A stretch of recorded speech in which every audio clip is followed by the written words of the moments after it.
the last section in this review unit is to talk about systems of linear equations. So when we looked at the word problems with y equals mx plus b in the previous section, we looked at a rental car that charged $40 initially plus a fee of 10 cents per mile driven. Let's consider a second company that charges only $25 initially, but then it's more, 25 cents per mile driven. Which one of those is the better deal? Well, as consumers and shoppers, we have these types of questions all the time.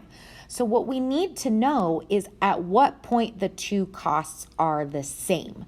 This would be kind of what we would consider our tipping point of the situation. We're looking for one ordered pair that is a solution to both equations at the same time. So now here is the graph of each of those two different scenarios. Our initial value plus the rate of change times x, initial value plus the rate of change times x. We can see, and I used Desmos to figure this out quickly, but we can see by the graph that they cross at the point 150. So that's when x is 100, y is 50. X represents the number of miles driven, and y equals the cost. So what does that tell us? That's where the cost is the same. But if you notice on the left side of that point, the red line is higher than the blue line. So up to 100 miles, the red company is more expensive. But after 100 miles, it becomes less expensive. Those are the decisions we need to make. If I am going to drive less than 100 miles, the second company is better because the blue line is on the bottom for that part of the graph. But if I'm going to drive more than 100 miles, the red one ends up being cheaper in the long run. So graphically, what we're doing is we're finding where the lines cross. But if we had to graph every single time, that can be cumbersome and it can be time consuming. And unless you're using technology, it's not super accurate. So we use two algebraic methods to help us find the point of intersection, which is the methods of substitution and elimination. We're going to focus just on linear systems in this review chapter, but we will look at systems that contain maybe circles and parabolas and different kinds of mixed functions in future sections. So that's something to look forward to. So let's talk first about solving a system by substitution.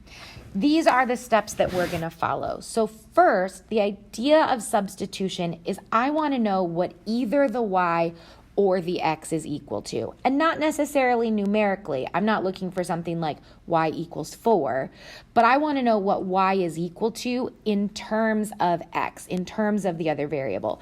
So we're going to solve one of the equations for one of the variables. Then I'm going to take that quantity and substitute it into the other equation. I should only have one variable at that time, which then I can solve for. And that's going to be half of our ordered pair. Once we know that half, then we're going to substitute that number back into one of the original equations, and that determines our ordered pair x, y. So let's look at this example that's up in the corner of this box here to get us started. So right now, I don't have a variable by itself in either equation, but I think that this first equation, because it just has a 1y, that would be a great candidate to get y by itself. So if 2x plus y is equal to 8, I'm going to subtract 2x from both sides, and that tells me that y is equal to negative 2x plus 8. Now again, I don't know the numeric value of y, but I do know that y is the same as saying negative 2x plus 8. So since that's what came from the first question, or the first equation, now I'm going to take that y variable out of the second equation and replace it with the x expression that I know it's equal to. So now we're going to say, this is step 2, negative 3x minus 3 times, instead of y, I'm going to put negative 2x plus 8. And we know that that has to be equal to negative 15. Notice now my equation only has x's in it. That's good. That means we can solve it. So now we're on to step 3. Let's go ahead and distribute negative 3x plus 6x minus 24 equals negative 5. We can combine these like terms, so we get positive 3x minus 24 equals negative 5. add 24 to both sides, and I get 3x equals 19. Oh boy, this doesn't come out very nicely, does it? It's not nice because I made a mistake. I copied this number down incorrectly. This should be negative 15 on this side. Thank goodness. This comes out a lot nicer than that fraction we were about to get. So now if I add 24 to both sides, we get 3x equals, so we get 3x equals 9, and so x is equal to 3. So there's half of our answer.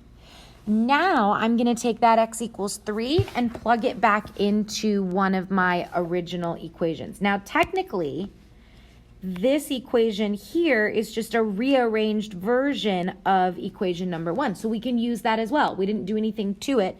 And that's going to be a nice place to substitute in. So y is going to be equal to negative 2 times 3 plus 8, which is 2. So that is our y value. We always write our answer as an ordered pair because it's where the graph crosses. So we have 3, 2 as our final answer. Okay. Now, substitution is a great method if it's quick or if it's easy to get one of the variables by itself. So if I look at number 1, I can see that because the x variable in the first equation is already just a plain 1x, that's going to be a good place to solve for x. I can divide by 3 on all sides and go from there. So go ahead and pause the video and see if you can get started on this. So step 1, see if you can solve one equation for one variable. So if we subtract 3y from both sides, we should see that x is equal to negative 3y plus 1. So this time we solved for x. So now I know that x is equal to negative 3y plus 1. So in the second equation, we can remove the x and substitute that in. Make sure you substitute in parentheses because it's an entire quantity you're substituting. So this will become 4 times negative 3y minus 1 minus 5y equals negative 4. Go ahead and solve that equation and find your value for y. All right, it looks weird, but it's okay. 0 is a number. When I add 4 to both sides, we get negative 17y is equal to 0. And when you divide by negative 17, we just get y equals 0. So that's our first value. Now again, we can plug into this equation, or the rearranged version, which I like the best. Because now I need to solve for x. So x is equal to negative 3y, which we now know is 0 minus 1. So we get 0 minus 1, which is negative 1. Final answer should be written as an ordered pair. Make sure it's in the right order. X has to come first, y has to come second. Okay.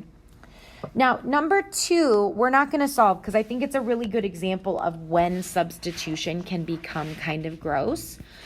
So in number 2, I already see that the first equation has y by itself, even though it's a 3y. There's only y's on that side. So we could quickly divide everything by 3. But look at what's going to happen then. We're going to get a 2/3 x, which is fine. It's just kind of gross. And so since I typically would prefer not to have to work with a value like 2/3, then I would probably use a different method on this problem. So what's the other method? We could also use elimination. So let's go through and check that out. This problem is worked out on the PDF copy that's posted online if you want to go ahead and try it and take a peek. It might be easier to solve the second equation because those numbers look a little bit nicer. So solving by elimination is our second option. If I'm going to solve by elimination, the goal is to make opposites. And so what I want to do is multiply one or both equations so that either the x's or the y's would add up to 0, which is what makes them cancel. Okay, So once I do that, once I add the equations together, I should only have one variable left, and then I can solve. Similar to what we did in the other case, then you take that one and plug it back into the original. So I look at these two equations up here in the corner, and I see that my y's already have opposite signs. So that's going to be the variable that I target. If I take the top equation and multiply it by 2, because that's what I've got down here, and take the bottom equation and multiply it by 3, because that's what I've got here, I'm going to get 6's on both of those y's, and one will be negative and one will be positive. So that's what I'm going to do. That gives me 4x minus 6y equals 26. Make sure you multiply every single term on both sides. And then I get 9x plus 6y equals negative 39. Now that I have my opposites, I'm going to add the equations. We only add equations because remember, subtraction is a myth. So when I add, I get 13x, these make 0, and that equals negative 13. We only have x's left. So now I can divide by 13, and we get x is equal to negative 1. That's half our answer.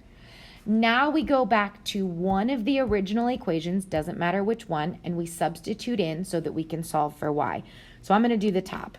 2 times negative 1 minus 3y equals 13. So that's negative 2 minus 3y equals 13.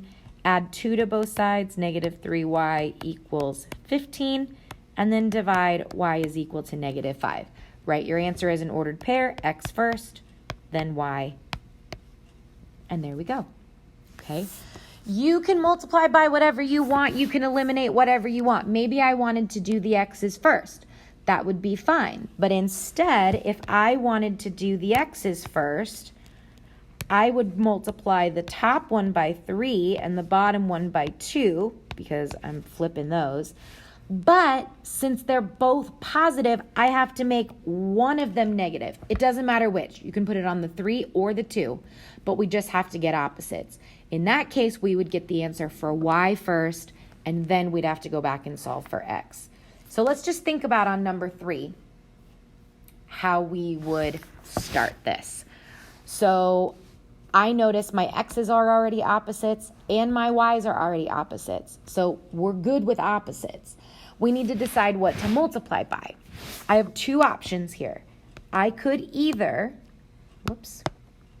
I have several options. I could multiply the top by 4 and the bottom by 2, and that would eliminate my x's. But I also noticed that if I just multiply the top by 2, then I'm going to have negative 4x, and that will already cancel my positive 4x. So that would be one way to do it. The other way would be to tackle the y's, and if that's the case, I would multiply the top by 3 and the bottom by 4. So go ahead, choose what method you want to do. I'm going to stick with this one, eliminating the y's first, and go ahead and see if you can finish out the system. So this is what it should look like. We get 1/2 for x, which isn't beautiful, but it works out well in the equation. So our final answer is 1/2, 2. I'm going to leave the rest of the examples for you to look at in the PDF. You can try number 4 on your own and check your work, and then make sure that you consider what the special solutions like no solution or infinitely many might look like.